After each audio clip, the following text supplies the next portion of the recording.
यकम फरवरी 1949 रूस के बर्फ से ढके हुए पहाड़ों में एक ऐसा वाकया पेश आया जिसने पूरी दुनिया को हैरान कर दिया। 9 तजर्बाकार हाइकर्स एक मुहिम पर निकले, लेकिन वो कभी वापस ना आए।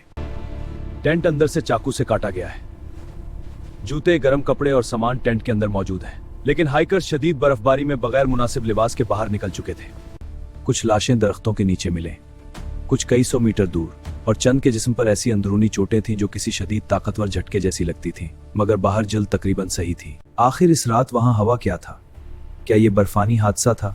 क्या फौजी तजर्बात हो रहे थे, या फिर कोई ऐसी हकीकत जिसे आज तक मुकम्मल तौर पर समझा नहीं जा सका? ये है द डैटलोव पास इंसिडेंट की मुकम्मल कहानी। ये सर्द जंग कोल्ड वॉर का जमाना था। सोवियत यूनियन और अमेरिका एक दूसरे पर सबकत ले जाने की दौड़ होते थे। रूस के शुमाली यूराल पहाड़ दुनिया के सख्त तरीन और सर्द तरीन इलाकों में शुमार होते थे। दर्जा हरारत -30 से -40 डिग्री सेंटीग्रेड तक गिर जाता था। बर्फानी तूफान रास्तों को मुकम्मल तौर पर छुपा देते थे। ऐसे खतरनाक माहौल में सिर्फ इंतहाई तरबियत याफ्ता ही जिंदा रह सकते हैं। उन्हीं में से एक नौजवान था एगोर डियाटलोव। वो एक बासलाहियत इंजीनियरिंग तालिब इल्म था। ये नताइज हैरान और पहाड़ी मेहमात का वसी तजर्बा रखता था। यहाँ मोहतात रहो, रास्ता मुश्किल है। हम सरफहरस्त हैं, तैयार रहो। हमने ये कर लिया। इसी के नाम पर बाद में इस मकाम को डैटलोव पास कहा जाने लगा।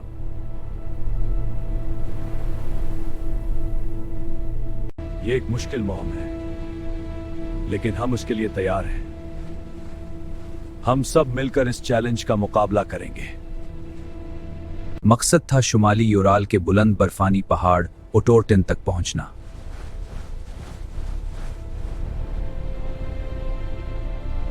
इसके साथ कुल 10 अफराद रवाना हुए। मुझे वापस जाना होगा, मैं बीमार हूं। रास्ते में एक रुकन यूरी युदीन बीमारी की वजह से वापस लौट आया। यह फैसला बाद में उसकी जान बचाने का सबब बना। अब मुहिम में सिर्फ 9 अफराद बाकी रह गए।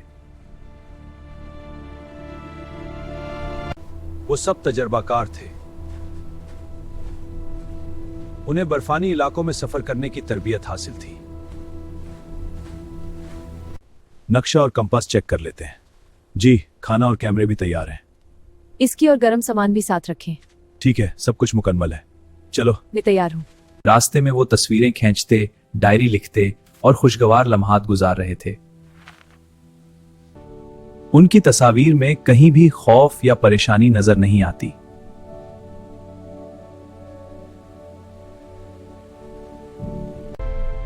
कोई अंदाजा नहीं लगा सकता था कि सिर्फ चंद दिन बाद ये तमाम लोग तारीख के सबसे परअसरार वाकयात में शामिल होने वाले हैं।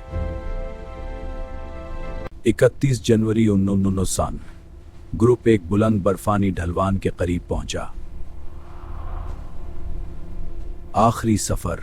मौसम आहिस्ता आहिस्ता खराब होना शुरू हो गया। तेज हवा चल रही थी।